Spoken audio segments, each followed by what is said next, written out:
Okay, we're back again here at the Greatest Sports Channel, and I want to go through the next book that I wrote, which is called Leatherheads. My daughter Gina picked the name of this book. It's the greatest players in the history of football. I was able to go back to 1923 and rank all of the greatest players. I used a method, a subjective method, of how many times players were elected to the All Pro. And the reason why I had to do it this way is many of the players on the field don't have statistics. Linemen, it's very difficult to compare them with quarterbacks and running backs. So I had to use a subjective method with this. Plus, I um, haven't seen many players play in football history. 70% of the players in the book I never saw play. So we had to use this subjective method, which is different than the two other books that I wrote on the history of baseball, called The Greatest, and the history of basketball, called All Net. I was able to rank the greatest players in those sports using objective statistical methods. On the cover of this book, I put Jim Thorpe, who a picture from 1915, and he's standing there holding one of those old leather helmets. So that was really fitting with the title, and um, uh, that book will be published here within the next couple of weeks and available at Barnes and Noble and Amazon.com, the same as the others. So just getting right into it, I'll get to the best teams of all time, and the best offensive unit as quarterback Peyton Manning, who, by the way, is the best player of all time. In basketball, the best player was Wilt Chamberlain. In baseball, it was Babe Ruth. Peyton Manning is the Babe Ruth of football. He won the MVP 5 times. Even after 4 neck surgeries, he came back and won his uh, fifth MVP last year. Best running back of all time was Jim Brown, who quit at an early age after 10 years. Barry Sanders, the second best running back of all time, and also quit at a young age. Jerry Rice is the all-time touchdown leader, is the best wide receiver of all time, and ex-Packer Don Hudson. Tight end Tony Gonzalez is the best tight end of all time. Best tackles were Tony Munoz and Willie Roaf, and the guards were Bruce Matthews and Randall McDaniel, and the center was Mel Hine, who I did not previously know, but in his 14 or 15-year career, I learned that he never missed a snap. The second best offensive team of all time, and starting off with the second best player of all time, quarterback Joe Montana, won 3 MVPs. Running back were Marcus Allen and Walter Payton. Payton died at a young age. Wide receiver Charlie Taylor and Tim Brown. Tim Brown also won the Heisman. In my scoring system of ranking these players, I used this subjective method of how many times they made first or second team All Pro, but they also got extra points for MVPs, Defensive Player of the Year, Super Bowl MVP, and winning the Heisman. So the scoring was very strict and difficult to get points. And typically, the players with longer careers were the better players, which is fitting because it's such a violent game. It's very difficult to have a long career in football. Tight end was Shannon Sharp. This is the second best team of all time. Tackles, Forrest Gregg, ex-Packer. The other tackle, Rosie Brown. Guards were Will Shields and Tom Mack. And the center was Mike Webster, who was a guy that had a lot of injuries and complications from the collisions and concussions. Third best offensive team of all time, Johnny Unitas. Running backs, Franco Harris, Emmett Smith. Wide receivers, James Lofton, Paul Warfield. I was able to learn a lot about the history of the game. I didn't know a lot about the past history of football because it's not a statistical game. So in baseball, I knew a lot of the players and basketball because I always followed the statistics, and it was very easy for me to follow that when I was younger. I didn't know a lot about the history of football, and I learned a lot writing this book. Uh, Tight end was Antonio Gates, tackles Bob St. Clair and Mike McCormick. Guards were John Hanna and Mike Munchak, and center was Jim Ringo, ex-Packer. He had a lot of complications as well from concussions. I tied in the book the violence of the game, and there's been 4,000 NFL players that have sued due to their concussions. There's been many players that have died in pros and college, and I kind of tied that all together at the end of the book.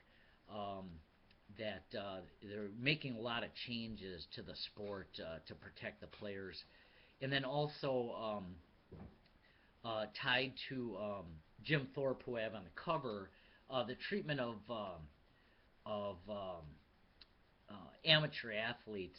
Uh, Jim Thorpe's gold medals were stripped when he received a small amount of money when he played a baseball game, and there's really been mistreatment of amateur athletes throughout the history of the game.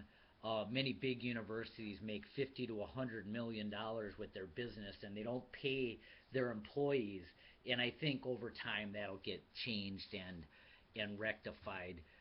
So I do mention that in the book that I think the players should be paid, and maybe even retro pay for the past players for the value that they did bring to the universities. So, and their businesses, they're the only business in the country um, that doesn't pay their employees.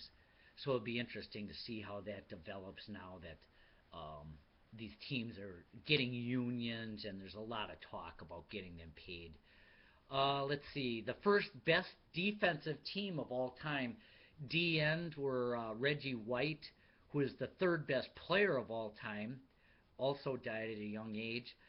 Bruce Smith, and then also tackles Joe Green and Alan Page. Both of those were fantastic. Alan Page was definitely Defensive Player of the Year one year, may have been MVP of the league. I have that in the commentary of the book. As I went through a lot of the players, I learned a lot and put that in the commentary of the heart of the book. Outside linebackers, best linebacker of all time was Lawrence Taylor and Derek Brooks. Middle linebacker was Ray Lewis. Best cornerback of all time was Charles Woodson, who was one of my favorite players. The only defensive player ever to win the Heisman, and just was a fantastic corner, still is. Um, the other cornerback was Rod Woodson. The best safety of all time was Paul Krause, who was the all-time leader in interceptions with 81, and the other safety was Ed Reed, who was the Defensive Player of the Year one year. Second best defensive team of all time, DNs Andy Robustelli and Doug Atkins, players I did not previously know. Tackles Merlin Olsen and Randy White, who was considered at one time the strongest player in the NFL. Outside linebacker Junior Seau committed suicide at a young age due to complications from head injuries that he had. Chuck Bednarik, who at one point knocked out Frank Gifford in a game, and Frank Gifford had to miss 18 months of his football career from that hit. Middle linebacker, second best team of all time, Mike Singletary. The corners were Deion Sanders and Mel Renfro, and the safeties were big hitters Kenny Houston and Ronnie Lott. Third best defensive team of all time, and defensive ends were Ernie Stoutner and Gino Marchetti. Tackles were Bob Lilly and Alex Karras, who was kicked out of football in around 1963 for gambling along with Paul Hornung, but they later did make the Hall of Fame. Outside linebackers were Derek Thomas and Chuck Howley. Middle linebacker was big hitter Jack Lambert. Corners Night Train Lane and Mike Haynes. And the safeties on the third best defensive team of all time were Willie Wood and Troy Polamalu. Special teams, The best kick returner of all time was Gale Sayers, which I believe had the highest return average in the history of football, which was real surprised to hear, and that's all in the heart of the book. Second best was Brian Mitchell. Third, Mel Gray. Best punt returner of all time was Devin Hester, who's had many touchdowns on returns. Billy White Shoes Johnson, who Howard Cosell loved on Monday Night Football, was second best. Eric Metcalf was third. Best kicker of all time was Morton Anderson. Second best, Gary Anderson and Jason Hansen. And the best punter of all time, surprisingly, was Shane Leckler. Ray Guy was second, and Rich Camarello was third. And then getting into who the best players were in order, it was Peyton Manning, Joe Montana, Lawrence Taylor, was third, Reggie White was fourth, Ray Lewis was fifth, Bruce Smith sixth, John Unitas seventh. Surprisingly, Brett Favre was eighth. He won the MVP three times and won a Super Bowl, and all of this is in the commentary of the book. But he is the all-time pick leader, which I mentioned. But when he was on, he was on. Jim Brown was ninth. Jerry Rice was 10. Mike Singletary, Barry Sanders, Joe Green. 14 was quarterback Steve Young. Let's see, some other guys I didn't mention. 19 was John Elway. 23 was Tom Brady. 24 was Dan Marino. I'm just looking for some guys I didn't mention previously here. Let's see. 41 was Bart Starr, who I believe won the MVP twice, maybe. Super Bowl MVPs, I guess. 42 was Roger Staubach. Let's see. A middle linebacker I didn't know was 45th. Joe Schmidt, a middle linebacker from Detroit. 47th best of all time was really a fullback, running back, Clark Hinkle from the 1930s, ex-Green Bay Packer, who does not have his number retired. Interesting. Not many people would know him, but he was an ex-Green Bay Packer in the 1930s. Let's see if there's any others real quick of guys that I haven't mentioned. Terry Bradshaw is the 64th best player of all time. Warren Moon, 65. Sid Luckman, 66. And I have a lot of their complete stats in the book, their complete careers, which is kind of interesting.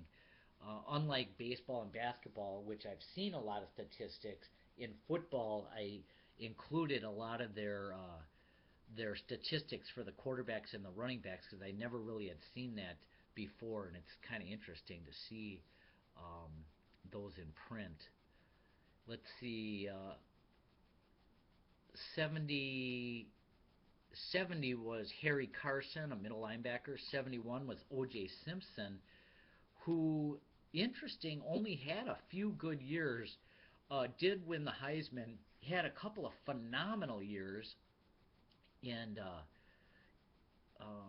I have some interesting commentary on him in the book.